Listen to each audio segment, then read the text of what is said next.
ভাই আপনার জন্য একটা গিফট দিয়ে গেছে। ছেলে নামে ছেলে? দেখি কি গিফট দিয়ে গেছে। গিফট পাইতে সবারই ভালো লাগে। আমি আগে চেক ওয়াও, সুন্দর সুন্দর সুন্দর সুন্দর। আজকে বক্সটা আমি ও খুলছি। Wow, artificial flower. দর্শক সুন্দর সুন্দর সুন্দর সুন্দর সুন্দর সুন্দর সুন্দর। ধন্যবাদ ধন্যবাদ ধন্যবাদ। নাম হচ্ছে এমডি রুবেল ভাই। রুবেল ভাইকে ধন্যবাদ। আর কি আর কিছু আছে? কি আছে? ঠিকানা আছে? ঠিকানা আছে। দেখি একটা চিঠি দিয়ে গেছে ভাই, পড়ি সবার উদ্দেশ্যে। প্রিয় আকাশ ভাই, আপনি একটা সুন্দর কাজ করছেন। কাজটা হলো মানবিক ও মানব সেবা। এক কথায় অসাধারণ। আমিও আপনার সাথে শরিক হতে চাই। আপনি তো অনেককেই ব্যবসা দিয়ে দিচ্ছেন, আপনারও তো একটা ব্যবসা থাকা দরকার। আপনাকে নিয়ে একটা প্ল্যান ছিল, আমি শেয়ার করতে চাই। নিচে নাম্বার দিয়ে দিচ্ছেন ভাই। অলরেডি আমি একটা ব্যবসার প্ল্যান করে ফেলছি। আমি একটা রেস্টুরেন্ট দিচ্ছি। এটা হচ্ছে পুরনো ব্র্যাক, যে গুলশানের পাশেই, মহাখালী রোডে পুরনো ব্র্যাক ইউনিভার্সিটির পাশেই একটা রেস্টুরেন্ট দিচ্ছি। এই রেস্টুরেন্টের কথাবার্তা চলতেছে, ইনশাল্লাহ জানাই দিব। আর আপনার সাথে ব্যবসার কি প্ল্যান দেখি, যদি ভালো কিছু হয় বা মানব সেবা হয়, মানুষের কল্যাণে হয়, তাহলে করবো। এটা আমরা মানুষের কল্যাণই করতেছি, খুব কম প্রাইসে ভালো খাবার খাওয়াবো, সেই জায়গা থেকে আমরা ওই রেস্টুরেন্টটা করতেছি। যাই হোক ভাই, থ্যাংক ইউ, আপনার গিফটটা দিয়ে গেছেন। আর ভাই তোর কি অবস্থা, কত তোর ব্যবসাটা কোন থেকে কোন কি পর্যন্ত করস, কত আমি তো সন্ধ্যার পড়তে বসি। সারাদিন কি করস? সারাদিন কিছু করি না। এম করস মায়া করলো না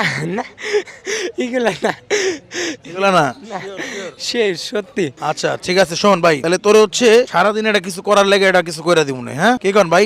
ভাই সাকিব ভাই সারাদিন আর কিছু করে না। সারাটা দিন যদি তুই কিছু না করো, সেই সন্ধ্যার পরে 3-4 ঘন্টা 5 ঘন্টা 6 ঘন্টা ব্যবসা করে তুই টাকা কামাস, তার পোষায় যায়। কিন্তু আমরা বুঝি বড়ই তো লাইফে টাইম কিল করা যাবে না। টাইম ইজ মানি, ঠিক আছে? সময়ের কাজে লাগাইতে হবে। যে আমি ধর এই যে ভিডিও টিডিও বানাই নিতে পারি, তাহলে আমি আর ব্যবসাটা কেন করতেছি? আমি ব্যবসা করতেছি যে আমিও যদি 2 লাখ ইনকাম করতে পারি, মানুষটাও যেন একটু ভালো রেস্টুরেন্টে খাওয়াইতে পারি, সেই জায়গা থেকে। তো সুতরাং তোরও তো কিছু একটা করতে হইব। তোর একটা ব্যবসার পরিকল্পনা করতেছি, ইনশাল্লাহ আমরা নেক্সট ভিডিওতে তোর এটা কিছু করাই দেবো। যা ইনশাআল্লাহ। হ্যাঁ, দর্শক ভিডিওটা একটু শেয়ার করে দিন। এই গিফট পেয়ে ভালো লাগছে, সবাই এসে করে গিফট দিয়ে যাচ্ছেন বিভিন্ন সময় আইসা। তা আমি বলবো ভাই এটা করেন না, ঠিক আছে? ওর তো ব্যবসা করে, এই জায়গাটা সমস্যা। বেশি বেশি গিফট দিয়ে গেলে সমস্যা। গিফট পাইলে সবারই ভালো লাগে। আপনি আমাদের হোয়াটসঅ্যাপ নাম্বারে যোগাযোগ করে গিফট দেন, ঠিক আছে? কিন্তু এরকম ওর দোকানে দিয়েন না। সবাই বলবো ওর দোকানে আইসা আমার খুঁজেন না। আর বাইরে ধন্যবাদ গিফট দেওয়ার জন্য।